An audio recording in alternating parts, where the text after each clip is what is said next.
ये विधानसभा है सीवान विधानसभा, जो अपने आप में बेहद खास है। सीवान शहाबुद्दीन को लेकर भी काफ़ी चर्चित रहा है और अब यहाँ फिलहाल तो राजद के अवध बिहारी चौधरी का कब्जा है, लेकिन सीवान में इस बार का चुनाव कितना दिलचस्प होगा इस पर तो हम चर्चा करेंगे। लेकिन इसके रिकॉर्ड्स को भी खंगालते हैं कि क्या सीवान में हमेशा से ही राजद का दबदबा रहा है। शहाबुद्दीन फैक्टर अब यहाँ पर कितना काम करेगा, इस पर भी चर्चा करेंगे। रंजन जी, अगर सीवान को आप स्कैन करते हैं तो क्या नजर आता है, कितना दबदबा आरजेडी का और इस बार क्या संभावना नजर आ रही है? देखिए, सीवान विधानसभा सीट को आप स्कैन कीजिए तो आप पीछे देखती हैं, मैं थोड़ा आगे देख रहा हूं कि जो सीवान में अगली पीढ़ी है नेताओं की और वो दोनों तरफ से है, वो अब कह रहा है कि अब हमारा नंबर आने वाला है, अब आप हमें मौका दीजिए। ये कहते हुए सुना जा सकता है नई पीढ़ी को। खैर, कौन कौन से वो नए युवा नेता हैं जो उभर कर सामने आ रहे हैं और उनकी दावेदारी भी देखने को मिल रही है, इस पर हम बाद में चर्चा करेंगे। फिलहाल सीवान सीट को हम स्कैन करें तो दिखता ये है कि शुरुआत में कांग्रेस को यहां पर सफलता जो है वो मिलते हुए दिखी, लेकिन फिर एक जनसंघ का यहां पर भारतीय जनसंघ का दौर आया, फिर सोशलिस्ट आए। जब बीजेपी का स्थापना वर्ष था 1980, तब जो है बीजेपी को जो कुछ सीटें मिली थी उसमें सीवान की सीट भी है। सीवान में भी बीजेपी को जो है 1980 में कामयाबी मिली थी। तो अगर आप इसके पहले कार्यकाल को जब हम कालखंड में बांटकर विधानसभा सीट को विश्लेषण करते हैं उसका, तो 1952 से 1990 तक अगर आप देखें तो कुल 12 विधायक चुने गए इस दौरान, क्योंकि जो पहला चुनाव 1952 में हुआ था तब जो है 2 विधायक चुने गए थे सीवान में, शंकरनाथ और राम बसावन राम, ये 2 विधायक चुने गए थे। तो 1952 से 1990 के बीच में जो 12 विधायक चुने गए उसमें कांग्रेस से 5 विधायक चुने गए थे। जनसंघ 3 अवसरों पर जो है यहां पर सीट जीतने में सफल रहा था भारतीय जनसंघ। बीजेपी को 1 बार कामयाबी मिली थी, जनता पार्टी 2 बार इस सीट को जीतने में सफल रही थी और जनता दल को 1 बार कामयाबी मिली थी। ये 1952 से 90 के बीच का है। तो अगर इसे आप ऐसे बांटिए, कांग्रेस 5, जनसंघ और बीजेपी को, राइट थॉट को एक तरफ इकट्ठा रखिए तो वो 4 और सोशलिस्ट पार्टियों को रखिए तो वो 3। 1995 से जब 2000 का कालखंड है सीवान के लिए, यहां 7 चुनाव हुए और यहां पर बीजेपी वर्सेस आरजेडी ये देखने को मिला है और दोनों को ही यहां पर जो है इन 7 चुनावों में 3-3 बार कामयाबी मिली है। तो नेक टू नेक फाइट जो है वो बीजेपी और आरजेडी के बीच सीवान में होता हुआ दिखा है। जनता दल 1 बार जो है वो चुनाव जीतने में सफल रहा है। रिसेंट पास्ट में देखिएगा तो आरजेडी वर्सेस बीजेपी ही आपको लड़ाई दिखेगी, 2015 को छोड़कर जब महागठबंधन से जेडीयू उतरा था, तो ये चीजें दिखती हैं। इसके अलावा सीवान में जो है कुछ व्यक्तियों के नाम की भी चर्चा बनती है। शुरुआत आपने की मोहम्मद शहाबुद्दीन, हालांकि वो विधानसभा जो सीवान सदर विधानसभा है वहां से वो चुनाव नहीं लड़ रहे हैं, लेकिन लोकसभा में उनको कई बार जो है यहां पर कामयाबी मिली है और उनका प्रभाव स्पष्ट रूप से है। और अवध बिहारी चौधरी जो यहां से सर्वाधिक 6 बार चुनाव जीते हैं, शुरुआती दौर में मोहम्मद शहाबुद्दीन का साथ उनको मिलता रहा और उनकी जीत में उनका एक योगदान रहा है, इससे इनकार नहीं किया जा सकता। व्यक्तियों की जब बात हो रही है तो अवध बिहारी चौधरी का भी नाम लेना होगा, क्योंकि सर्वाधिक 6 बार जो है उन्होंने ही यहां पर कामयाबी हासिल की है।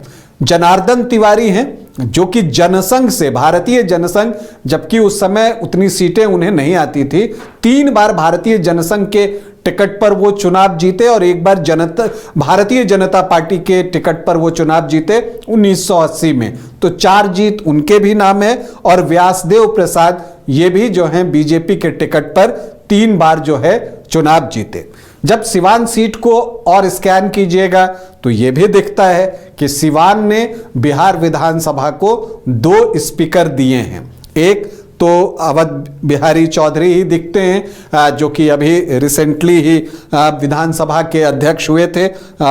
ये 26 अगस्त 2022 से 12 फरवरी 2024 तक। और गुलाम सरवर 1977 में यहां से चुनाव जीते थे जनता पार्टी के टिकट पर। हालांकि उस वक्त वो विधानसभा अध्यक्ष नहीं हुए थे जब यहां से जीते थे, लेकिन बाद में जो है वो बिहार विधानसभा के अध्यक्ष बने। तो आप ये कह सकते हैं कि सिवान से जीते हुए विधायक बाद में जो है विधानसभा के अध्यक्ष बने। वो आपको 20 मार्च 1990 से 9 अप्रैल 1995 तक बिहार विधानसभा के अध्यक्ष रहे। कुल 19 विधायक सिवान ने चुने हैं, जिसमें कांग्रेस के 5 विधायक रहे हैं, भारतीय जनसंघ के 3, बीजेपी के 4, आरजेडी के 3, जनता दल और जनता पार्टी के 2-2। अब अगर हम यहां के आखिरी 3 चुनाव की बात करें कि क्या रहा है, तो एक ये दिखता है कि इन 3 चुनावों में अवध बिहारी चौधरी और व्यासदेव प्रसाद का एक मुकाबला जो है वो दिखा है। 2010 में अवध बिहारी चौधरी आरजेडी के टिकट पर चुनावी मैदान में थे, व्यासदेव प्रसाद बीजेपी के टिकट पर चुनावी मैदान में थे और भाकपा माले के टिकट पर नईमुद्दीन अंसारी चुनाव लड़ रहे थे। हालांकि वो इंपैक्ट नईमुद्दीन नहीं छोड़ सके, सिर्फ 4051 वोट उनको आए, 3.47% वोट। तो एक तरह से आमने सामने की लड़ाई हुई। अवध बिहारी चौधरी को आए 39,096 वोट, मतलब 33.47% वोट, और व्यासदेव प्रसाद को आए 51,637 वोट, मतलब कि 44.21% वोट, और वो 12,541 वोटों से चुनाव जीतने में सफल रहे। फिर 2015 आता है, महागठबंधन बन जाता है, जेडीयू आरजेडी कांग्रेस एक अम्ब्रेला के नीचे महागठबंधन में, और ये सीट लड़ने के लिए दे दी जाती है जेडीयू को। बबलू प्रसाद यहां पर जेडीयू प्रत्याशी के रूप में चुनावी मैदान में उतरते हैं, तो अवध बिहारी चौधरी निर्दलीय ताल ठोक देते हैं। इसका फायदा बीजेपी को मिला, व्यासदेव प्रसाद को मिला, और वो चुनाव जीतने में सफल रहे, एक त्रिकोणीय मुकाबले में, एक क्लोज फाइट में। बबलू प्रसाद जो जेडीयू के प्रत्याशी थे 51,622 वोट, मतलब 32.78% वोट। अवध बिहारी चौधरी को आए 28,450 वोट, मतलब 18.06% वोट, और व्यासदेव प्रसाद को आए 55,156 वोट, मतलब 35.02% वोट, और इस ट्रायंगुलर फाइट में व्यासदेव प्रसाद जीते 3,534 वोट से। तो 3,500 का मार्जिन था और अवध बिहारी चौधरी लेकर आए थे 28,500 वोट के आसपास। तो यहां पर अवध बिहारी चौधरी के निर्दलीय लड़ने का फायदा व्यासदेव प्रसाद को मिला। फिर 2020 आता है, परिस्थितियां फिर बिहार की बदल चुकी थी और इस बार आरजेडी, लेफ्ट और कांग्रेस एक गठबंधन में थे। तो बीजेपी ने क्या किया कि इस बार अपना प्रत्याशी बदल दिया। ओम प्रकाश यादव यहां से बीजेपी के टिकट पर चुनावी मैदान में उतरे, पूर्व सांसद, और व्यासदेव प्रसाद हालांकि उस वक्त जो है निर्दलीय चुनावी मैदान में उतर गए थे, लेकिन यह बात हुई कि जब नेतृत्व ने बीजेपी के उनको समझाया तो वो मान गए और उन्होंने घोषणा की कि उनका समर्थन ओम प्रकाश यादव को है। लेकिन तब तक जो है नाम वापसी की तारीख निकल चुकी थी, तो वो एक उम्मीदवार के तौर पर रह गए, लेकिन उन्होंने साफ साफ कह दिया था कि उनके समर्थक जो हैं ओम प्रकाश यादव बीजेपी के जो आधिकारिक प्रत्याशी हैं उनको वोट करें, लेकिन तब भी उनको 1,871 वोट आए थे। अवध बिहारी चौधरी को आए 76,785 वोट, मतलब 45.3% वोट, और ओम प्रकाश यादव को आए 74,812 वोट, मतलब 44.1% वोट। तो जो मार्जिन था दोनों के बीच में वो था 1973 वोटों का। तो एकदम कांटे के मुकाबले में 1973 वोट से अवध बिहारी चौधरी लालटेन जलाने में सफल होते हैं सिवान में। और व्यासदेव प्रसाद जो कि प्रत्याशी होते हुए बीजेपी को सपोर्ट की घोषणा कर चुके थे, उनको 1871 वोट आए थे। अगर वो वोट भी बीजेपी की तरफ आ जाते तो हार जीत का मार्जिन 100 वोट से भी कम हो जाता। तो इतना कड़ा मुकाबला जो है वो सिवान में है आरजेडी और बीजेपी के बीच में, और इसी तरह का कड़ा मुकाबला इस बार भी आप उम्मीद कीजिए। लेकिन जो मैंने शुरुआत की थी कि जो अगली पीढ़ी है वो अब जो है यहां आना चाहती है, तो देखिए यहां पर बात कीजिए बीजेपी से तो चंद्र विजय प्रकाश यादव, हैप्पी यादव, वो ओम प्रकाश यादव के बेटे हैं, वो एक दावेदार हैं, वो चाहते हैं कि यहां से वो बीजेपी के टिकट पर चुनाव लड़ें। इसके अलावा व्यासदेव प्रसाद के बेटे मुकेश सिंह कुशवाहा, उनकी भी इच्छा है कि वो यहां से चुनाव लड़ें।